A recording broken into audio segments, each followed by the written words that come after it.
दोस्तों, अगर आपको याद हो तो सिर्फ कुछ ही महीनों पहले डॉक्टर स्टोन का स्पेशल एपिसोड रिलीज हुआ था, जिसका नाम था डॉक्टर स्टोन रूसुई। फैंस काफी लंबे समय से वेट कर रहे थे डॉक्टर स्टोन के नेक्स्ट सीजन का।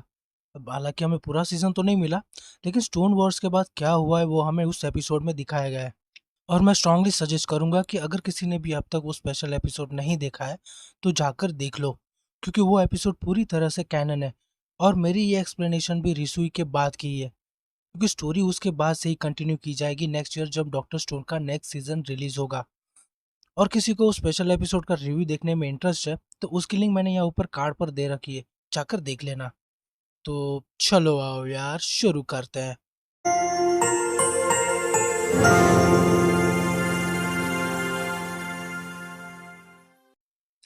तो हॉट एयर बलून से जब सेंकू, रिसुई और क्रोम जब इशिगामी विलेज पहुंचते हैं तो उनके लिए एक फीस्ट का इंतजाम किया जाता है, स्टोन वॉर्स खत्म होने और सेंकू की जीत की खुशी में। मगर उस फीस्ट के सारे आइटम सिर्फ फिश से ही बने गए होते हैं, जो रिसुई को पसंद नहीं आते। इसलिए वो सेंकू से पूछता है कि हमें यहाँ से निकलने में कितना टाइम लगेगा। सेंकू कहता है कि जब तक हमें ऑयल नहीं मिल जाता तब तक हम यहाँ से नहीं जा सकते। और सेंकू के मुताबिक इसमें 1 या 2 साल से भी ज़्यादा टाइम लग सकता है। तब रिसुई डिसाइड करता है कि हम हॉट एयर बलून का यूज़ सिर्फ मैप बनाने के लिए नहीं करेंगे, बल्कि उसका यूज़ हम खाना ढूंढने के लिए भी करेंगे। रिसुई मोटिवेट हो जाता है अपने ही इस आइडिया को लेकर, और सेंकू रिसुई को कैप्टन के नाम से संबोधित करके उसे चने के पेड़ पर चढ़ाने का काम करता है। फिर ठीक उसके बाद ही सेंकू, कोहाकू और रिसुई हॉट एयर बलून में निकल पड़ते हैं अपने मैप को बनाने के लिए, जिससे वो लोग ऑयल ढूंढ सकें। मगर इस बात से क्रोम खुश नहीं था, क्योंकि क्रोम को भी बलून की सवारी करनी थी। मगर उसे ग्राउंड से मैप बनाने का काम दिया गया था, जिसमें उसकी हेल्प कर रहा है यूकियो।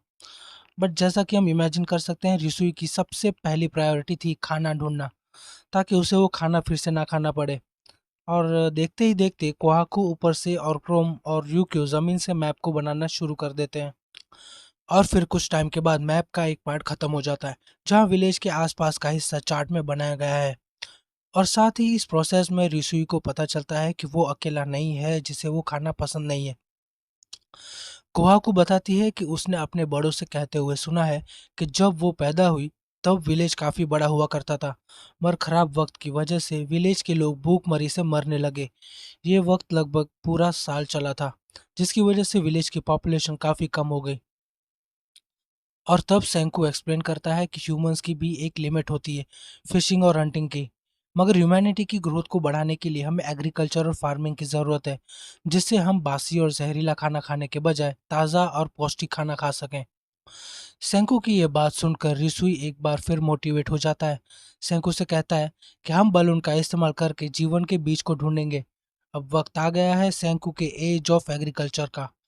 और सेंकू उसे एक बार फिर चने के झाड़ पर चढ़ाता है, ये कहकर कि अगर हम एग्रीकल्चर और फार्मिंग के जरिए उगाया गया सारा सामान मार्केट प्लेस में बेचेंगे तो वो लोग अमीर हो जाएंगे। क्योंकि यहाँ सेंकू जानता है कि रिसुई के ग्रीडी एटीट्यूड का इस्तेमाल लोगों की भलाई के लिए कैसे करना है। मगर साथ ही सेंकू रिसुई के रिस्पेक्ट भी करता है। कहता है कि वो ग्रीडी ज़रूर हो सकता है, लेकिन उसके अंदर एक दूसरी साइड भी है, जो रिसुई से कहता रहता है कि वो इंसानों पर और उनकी इंसानियत पर कभी भी हार ना माने। But as a search through the forest Kohaku को कुछ मिलता है। वो सेंकू और रिसुई को वहां ले जाने के लिए कहती है। Oh and by the way, Senku की टीम और क्रोम की टीम आपस में टेलीफोन के जरिए कांटेक्ट में है। सॉरी, मैं बताना भूल गया था। और जब वो दोनों टीमें वहां पहुंचती हैं तो पता चलता है कि उन्हें गेहूं के खेत मिले हैं। तब सेंकू कोहाकू को बताता है कि गेहूं के खेत का मिलना बहुत ही इंपॉर्टेंट है, क्योंकि इससे ब्रेड बनाए जा सकते हैं, एक लाइट वेट फूड जो लंबे समय तक रह सके, जिसे आने वाली वॉयज में उनके काम आएगा। तब सेंकू, कोहाकू, क्रोम सब लोग खेत के फसलों को काटकर वापस विलेज ले जाते हैं, ताकि विलेजर्स को और बाकी के सभी लोगों को इसकी अहमियत समझा सकें। मगर जितनी फसल दोनों की टीम मिलकर लाई थी वो काफ़ी नहीं थी सबका पेट भरने के लिए। इसलिए सेंकू उन्हें समझाता है कि हम इस फसल का इस्तेमाल और फसल को उगाने में करेंगे।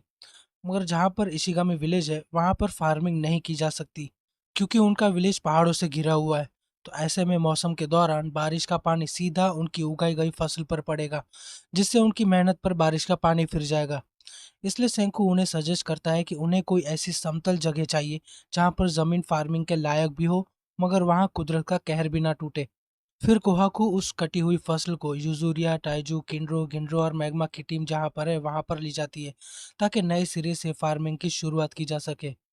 मगर बेहतर होगा कि साइंस भरी डिटेल्स में एनीमे के लिए छोड़ दूँ, क्योंकि आई बिलीव ये सब देखने में ना हमें ज़्यादा मज़ा आएगा। इसलिए मैं सिर्फ यहाँ पर स्टोरी को एक्सप्लेन करूँगा, ठीक है? मगर एक बार फेल होने के बाद सेंकू का साइंस यूज़ करके ताइजू कड़ी मेहनत करके व्हीट फील्ड को उगाने में कामयाब हो जाता है।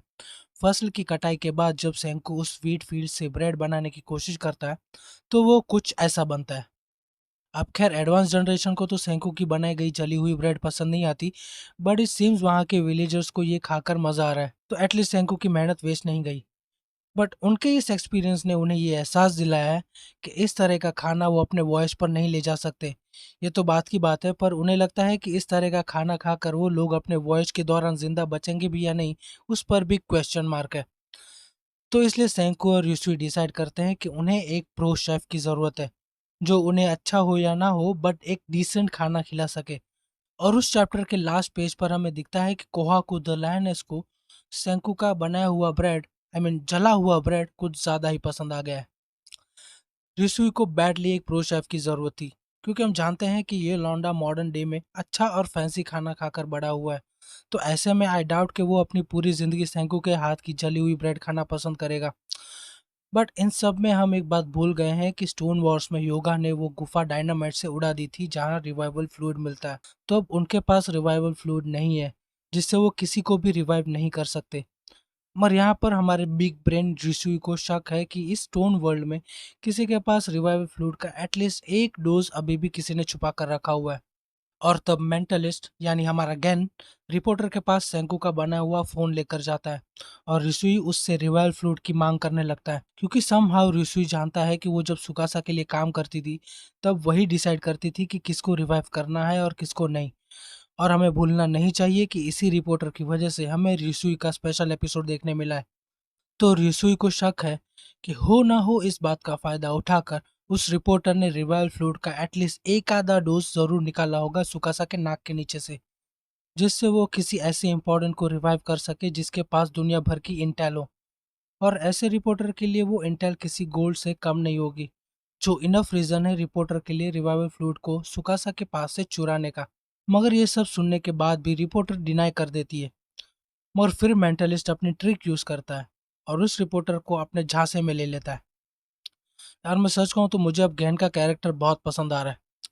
मूविंग ऑन, फिर सेंकू अपनी रीजनिंग्स बताता है और एक छोटी सी कन्वर्जेशन के बाद वो सेक्सी रिपोर्टर फिसल जाती है। मगर रिपोर्टर उसे बताती है कि उसके पास उतना रिवाइवल फ्लूइड नहीं है जितना वो लोग सोच रहे हैं। उसके पास बस किसी बच्चे को या किसी छोटे इंसान को रिवाइव कर सके उतना ही रिवाइवल फ्लूइड बचा है। फिर वो रिपोर्टर जुजुरिया, टाइजू और निकी फिर उसी जगह जाते हैं जहां उन्होंने रिसुई को ढूंढा था। रिसुई चाहता है कि वो लोग उसके बटलर और उसके पर्सनल शेफ फ्रांचियोस या फ्रैंकोइस को रिवाइव करें, क्योंकि जब वो लोग पेट्रिफाइड हुए थे तब वो दोनों साथ में ही थे। पता नहीं वो लोग क्या कर रहे थे। और फाइनली जब टाइजू की टीम वहां पहुंचती है तब वो लोग सिर्फ थोड़ी सी मेहनत के बाद उस फ्रेंचियोस नाम के शेफ को ढूंढने में कामयाब हो जाते हैं। और हमारा भोला टाइजू फ्रेंचियोस को एक लड़की समझकर वहां से चला जाता है, इससे पहले कि वो फिर से रिवाइव हो जाए, वो भी बिना कपड़ों के।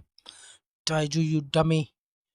और फिर तब हमें पता चलता है कि सच में रिसुई की शेफ एक लड़की है।